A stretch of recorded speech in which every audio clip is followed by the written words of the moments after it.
प्रशांत समोरचं गणित सांग बरं. 50 रुपयाच्या 6 50 रुपयाच्या किती नोटा रे? 6 50 रुपयाच्या 6 नोटा अधिक 100 रुपयाच्या 100 रुपयाच्या 6 नोटा 6 नोटा अधिक 50 रुपयाच्या 6 नोटा अधिक 100 100 रुपयाच्या रुपयाच्या 6 नोटा हा पुढे 500 रुपयाच्या 500 रुपयाच्या 6 नोटा 500 रुपयाच्या 6 नोटा 500 रुपयाच्या 500 रुपयाच्या 6 नोटा बरोबर किती रक्कम विचारली आहे? बरोबर आहे. आता इकडे बघा रे सर्वांनी बोर्डाकडे उत्तर. आता 50 रुपयाच्या किती नोटा विचारल्यात रे?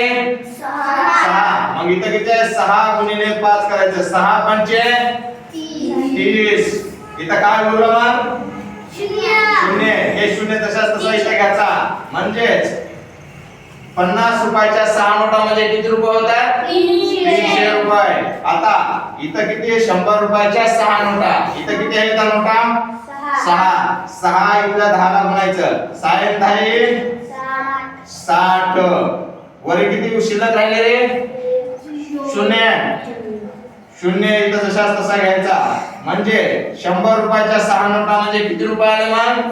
600 बोला की 600 अधिक इथं किती आले? 500 रुपयाच्या किती नोटा आहेत? 6 नोटा. मग इथं एकाच स्थानी किती नोटा दिल्या? 6. इथं किती आहे? इथं 5. 6 गुणिले 5 किती रे? 6 पंचे 30. मग 30 लिहिलं. इथं किती शून्य शिल्लक राहिले? 2. मग हे 2 शून्य इथं जशाच तसे घेतले.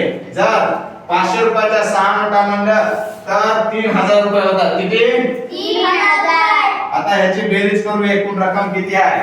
50 रुपयाच्या 6 नोटा बरोबर 300 आलं. 100 रुपयाच्या 6 नोटा बरोबर 600. 500 रुपयाच्या 6 नोटा बरोबर 3000. आता बघू इथं एकक स्थानी शून्य, इथं पण शून्य, इथं पण शून्य, म्हणून इथं किती? शून्य. आता इथं दशक स्थानी शून्य, इथं पण शून्य, इथं पण शून्य, म्हणून दशक स्थानी काय आहे? शून्य. शतक स्थानी इथं पण शून्य आहे. इथं किती आहे? 6. आणि इथं 6 3 म्हणून शतक स्थानी 9 आला. आता हजारव्या स्थानी इथं किती आहे?